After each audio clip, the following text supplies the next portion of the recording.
Por eso el apóstol Pablo dijo, del linaje de David, o sea, de Belén de Judá, Jesús, Belén de Judá, del linaje de David, hermano de 7 hermanos mayores que él. Eran 8 y él era el menor.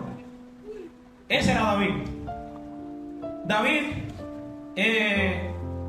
según el orden jerárquico, no era muy considerado.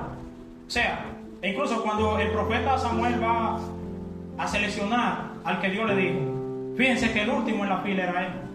Y eso tenía que ser así, era así. Mas sin embargo, Dios tenía un propósito grande con David. Ese era David. Tenía 3 hermanos en el ejército de Saúl. Su nombre eran Eliab, Abinadab y Sama. Ese era David. Dice la Biblia que cierto día David va a visitar a sus hermanos y se encuentra con la situación. Se encuentra con este hombre que se pasea y desafía al pueblo. Este hombre desafiaba al primero que saliera. Él lo iba a matar. Él estaba dispuesto a acabar con ellos. Y no era para menos. ¿Por qué? Porque este hombre estaba preparado para la guerra. O sea, humanamente este hombre estaba preparado para la guerra. Mas sin embargo, el pueblo de Israel tenía miedo. Estaba escondido. El rey estaba agachado, estaba asustado, mis hermanos. Hay momentos en nuestra vida que nosotros vamos a sentir temor frente a lo que aparentemente vemos. Pero tenemos que recordar una sola cosa: Dios está con nosotros. No importa cuántas veces el enemigo se levante, Dios está contigo. Lo más importante es que Dios está contigo. No importa la moriqueta que el enemigo haga, Dios está contigo. Y por más que el enemigo quiera entrarte, acabarte y destruirte, ya Dios vio su punto débil. ¿Usted sabía eso? Ya Dios determinó el punto débil. Y David se encuentra con la situación. Y como era un joven valiente, un hombre de fe, un joven que no tenía temor, un joven que estaba dispuesto a ir a la última consecuencia y que le dolía la situación del pueblo. A él le dolía lo que el pueblo estaba pasando en ese entonces. A él le dolía lo que la fila del ejército estaba pasando en ese entonces. Porque él lo demostró. Él dijo: ¿y quién es este incircunciso que osa de desafiar al pueblo del Dios viviente? ¿Cómo Dios nos va a decir que tenía un corazón conforme y contrito a su voluntad? Porque le dolía el pueblo. A Dios le duele el pueblo, mis hermanos. A nosotros tiene que dolernos el pueblo. A nosotros tiene que dolernos lo que le pase a la iglesia.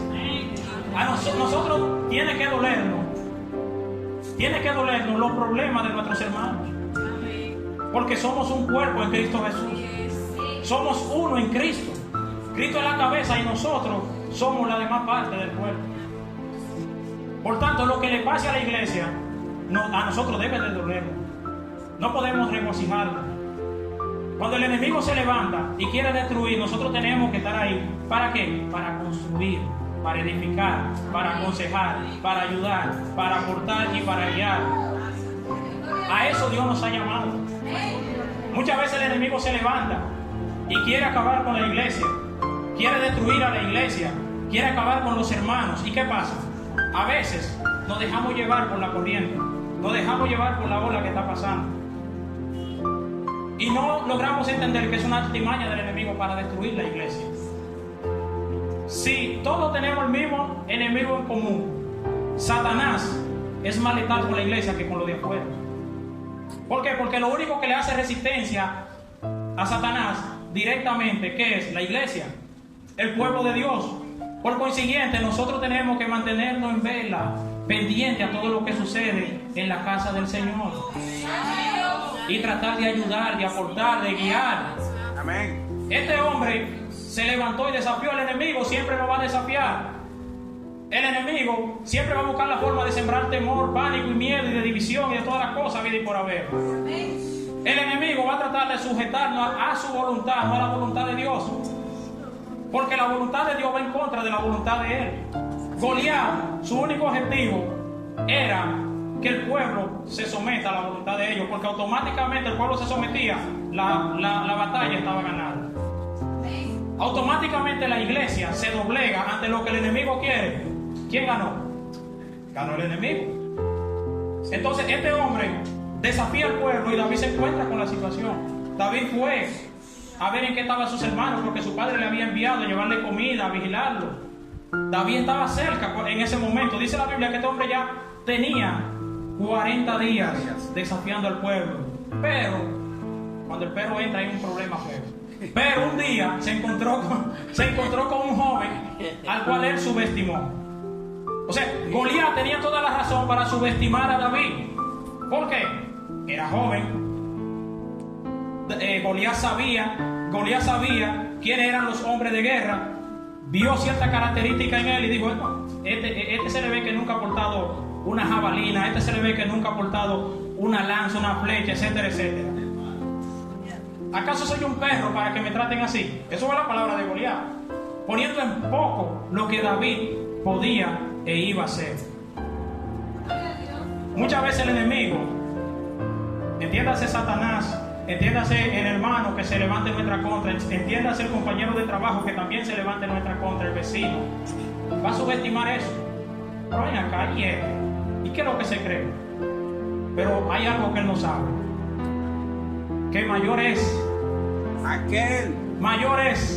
el que está con nosotros que el que está en contra de nosotros. Y eso es lo que la iglesia tiene que saber. Eso es lo que la iglesia tiene que abrazar. Dios es más grande que todo. Hay un coro que dice: Dios es fiel, Él puede, y es más grande, Maricarla, que el gigante que puede enfrentar. El problema aquí no era que Goliat era gigante de tamaño. El problema aquí era que el pueblo de Israel tenía miedo. El ejército de Israel tenía miedo. Y el miedo hizo de Goliat un gigante aún mayor. Cuando hay miedo en nuestra vida, el gigante se va a ver al doble, porque hay miedo. El miedo no nos ayuda. Uno de los enemigos más letales que nosotros tenemos como seres humanos es el miedo. ¿Cuántas personas no han podido lograr cosas que ellos saben que pueden lograr por miedo? ¿A cuántas personas Dios le ha dicho a esto y no lo hacen por miedo?